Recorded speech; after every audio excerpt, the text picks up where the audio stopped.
Hello and welcome to Sean White's Solar and Energy Storage Podcast. This podcast is broadcast from Egypt. That's right, I was just hanging out with King Tut. But the real reason that I'm in Egypt is for what's called COP. Nope, not getting pulled over for a ticket. We're talking about COP27. That's the conference where we talk about climate change and all the countries get together and try to save us from heating up. COP stands for something very boring, Conference of Parties. And so there's all these parties here.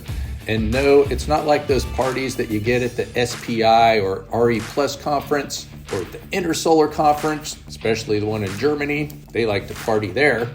But we're talking about all these different types of parties, like countries and NGOs. That's like a nonprofit, non-governmental organization. All these different organizations. In fact, some of the parties are greenwashing. I even saw that OPEC had a booth here at the COP. I should actually go and protest in front of that. But maybe I would end up in an Egyptian prison, which is what happens if you protest around here. And speaking of parties, it seems like the last couple of centuries, especially as time goes on more and more, we're having a big fossil fuel party. And it's literally powering parties like Burning Man when they throw a bunch of diesel on some sticks shaped like a man. And hey, it's a lot of fun, but probably not so good for the environment. But it is a party. Okay, so you might not have heard of COP27, you might have, but you might have heard of the Paris Agreement or the Paris Accord. And that's back when we had this very likable Kenyan President in the United States. That's a joke. Barack Obama. And the countries got together and actually agreed on things like US and China and all these other big CO2 emitters. They made an agreement to try to limit the temperature to around 1.5 degrees Celsius. And I'm an American. I don't like talking Celsius when I'm talking about climate because every 1 degree change in Celsius is 1.8 degrees change in Fahrenheit. And so when you say 1.5 to an American, it sounds like not as big of a deal. But when you multiply 1.5 times 1.8, that's a 2.7 degree Fahrenheit change. And now what they're saying at this conference is that we're not going to even hit that the whole planet is going to heat up even more than that. And that's kind of crazy.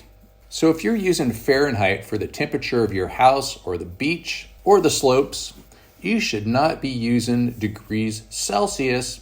You should be talking about Fahrenheit. Don't try to downplay that climate emergency. And check this out. Not since that rock that took out the dinosaurs, well, I should say except for the birds, because those kind of dinosaurs are still here. That's right, birds are dinosaurs. Not since that rock hit our planet has the climate changed so fast. And humans, that's right, us humans, we are very smart. And we can tell the temperature of the Earth throughout the ages, even before humans were here. And we can also tell the CO2 in the atmosphere and how that's correlated. And yes, there have always been climate changes, but they've been slow and gradual, except for when we get hit by an asteroid. So kind of what they do sometimes is they take out ice samples in Antarctica, and they can just tell what's been going on this planet for a very long time. Humans are so dang smart. But a benefit about that smartness is we're going to be able to figure out how to get ourselves out of this, how to set the dial for whatever temperature we want. So what I've kind of noticed about the news this year about this COP conference is a lot of the talk is about these rich countries like the United States having contributed the most to the CO2 in the atmosphere, and they want the rich countries to pay for the poor countries. And that does sound fair, but hey, does that make it work though? Does that make these rich countries agree to pay? And some of the other problems that we've been hearing about too is high interest rates for poor countries. So it would be like putting a gigawatt on your credit card at 15%, 20% interest. Kind of impossible to make that work. Just ask your financial planner or just ask Visa if they can increase your limit to $1 billion. So the problem I see is that the biggest polluting country of them all, which is my country, the United States of America, we have something called politics. And there are enough people against paying for our original sin. Hey, I'm calling it an original sin because I'm in a biblical place here. I just went swimming in the Red Sea. Yep, that's right, Moses. And we know with this politics that it's just not going to happen, unfortunately. No matter how bad our president wants it, there's just other factors. In fact, if the president could do whatever they wanted, that might be called a dictator. Sometimes being a dictator would be convenient when you have a good one, but then you might end up with a bad one at some point. So then what's the solution? What's going to happen here? So here's my solution. If you kind of zoom out on our planet and take a look, you can see that humans and other organisms can grow like a virus. That's called going viral. You see these doubling rates, and as many of you may know, if you double $1 for a month, you will have over $1 billion. In fact, if the month has 31 days, you get double of what you would get in 30 days. Like 2, 4, 8, 16, 32, 64, and pretty soon you're at $1 billion. Now what we can do is we can translate this into a disruptive technology such as solar and wind and storage. We are getting doubling rates, and the trick here is to speed up the doubling rate. Not to accept a 4-year doubling rate. Let's go for a 1-year doubling rate. That's my solution. Some pessimists will have plenty of reasons why this cannot happen. And the only reason that this cannot happen is if we listen to those pessimists. What we have to do here is to scale up our manufacturing and installation and permitting, of course, like the kind of effort that we put into a world war. But the good thing is people don't have to die. And another thing that's kind of interesting about these world wars is they end up improving the economy. And so what we have to do is to scale up solar, wind, and storage, which will be awesome for the economy. And you know what? It's inevitable that this is going to happen anyway. The question is, how fast or slow is it going to happen? So we might as well speed it up. Let's get it over with. We hear all these people talking about 2030, 2040, 2050. How about let's just do it right away? Creates jobs, gets people to work, manufacturing, and nobody has a monopoly on where you can manufacture things. And we're talking about things that aren't that rare. Things like silicon, lithium, these things are all over the place.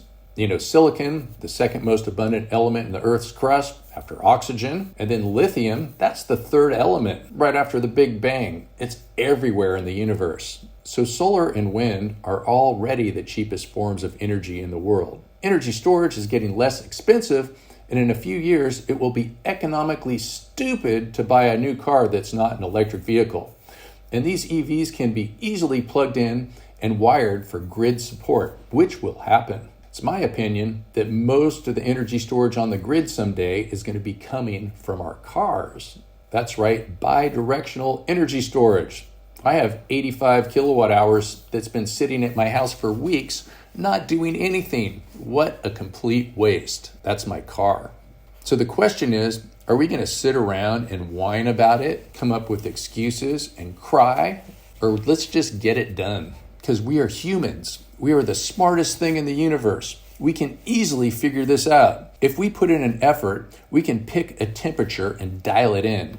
We could put CO2 from the atmosphere back underground where it came from and set a thermostat. We're humans. We can do anything we set our minds to. It will happen. The question is when.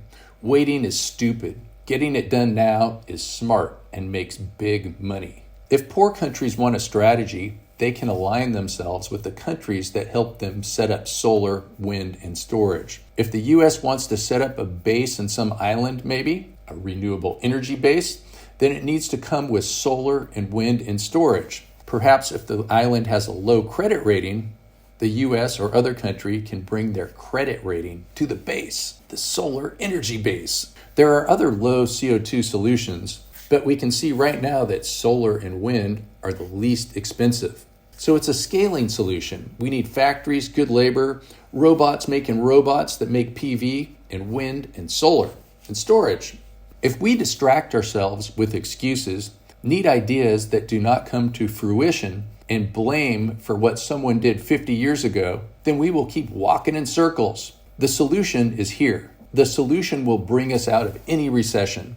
The solution will create jobs. The solution will help children breathe clean air. The solution will prevent wars, which are usually over energy. The solution is scaling up big time solar, wind, and storage. No excuses, all positive. So let's get going.